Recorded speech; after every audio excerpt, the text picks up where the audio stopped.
Jason, what a crazy afternoon of football. I'm struggling to sum it up. Can you? No. Shell-shocked.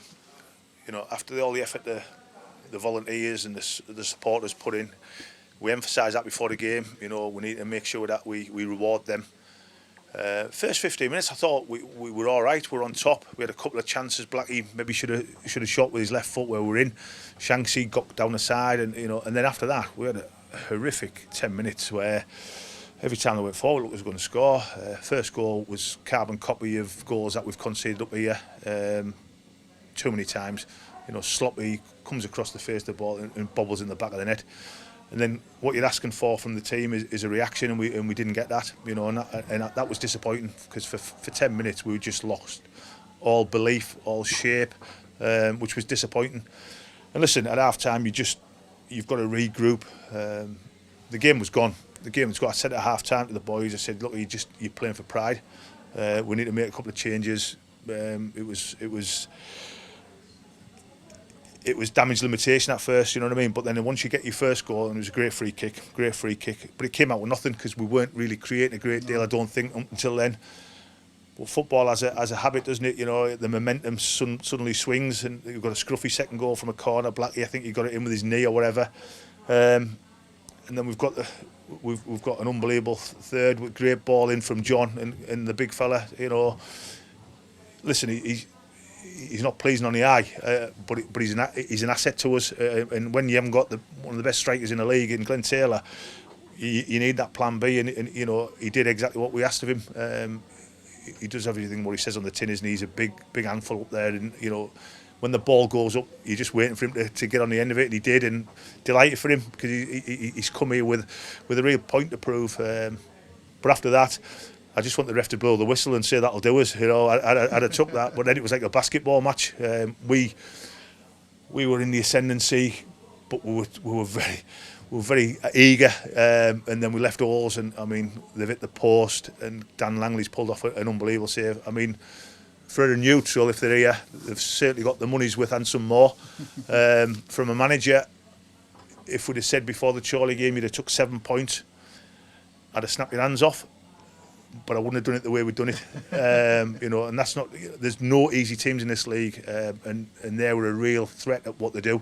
They get into the big lad Gash, who's a real handful, and they get bodies around him. But disappointed, like I said, with 10 minutes, 15 minutes of this first half, but delighted with the character and the desire of the lads, because they could have folded, but they didn't. It is a madness of football, isn't it, that we, at half-time we're so disconsolate and disappointed about what's gone on, but then just an hour later we're thinking, we could have won that, Yeah, I was waiting. I mean, the ref was just about to blow half-time, and I was waiting for the boos and everything, and rightly so, because if we've got aspirations of getting in the playoffs, that 10-minute, 15-minute spell is not good enough, and I felt so deflated. And I said in there, it was probably the most deflated I'd been since the Dalton first half in the trophy.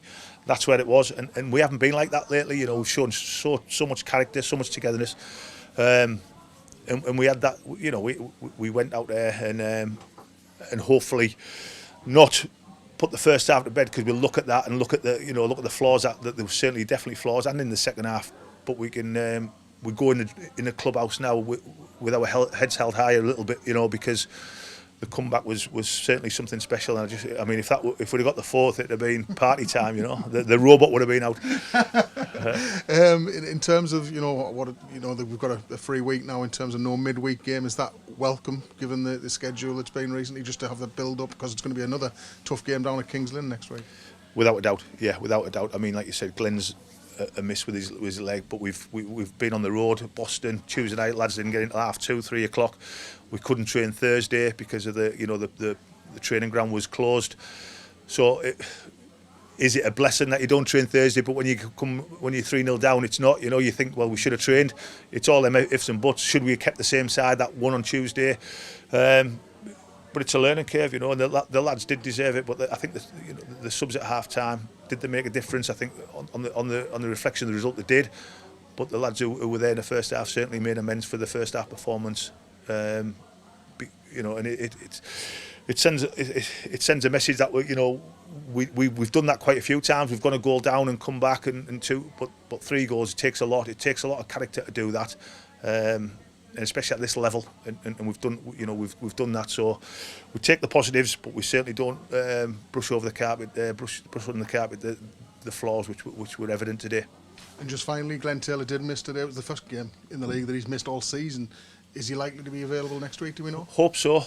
I mean, his legs are lovely colour. It's like black, blue, purple. So I mean, it was nice to have a look at it. It was really good. But hopefully he's another one who's got a week to recover. He's got a week to recover. And like I said, did we miss him in the first half? We certainly did. Blackie feeds off him really well. But just delighted with especially at half time, because like I said, the volunteers and the support. I mean, the support was brilliant today, and they really give us a lift when we got it back to 3-1. They drove us on today, and like I said, they had every right to mourn at half time, because if I was stood behind the goal, I'd have been shouting for Ainsley out. It was that bad. Well, the 15-minute spell was that bad, but like I said, it was. We're going home a lot happier than we were at 3:45. Put it that way.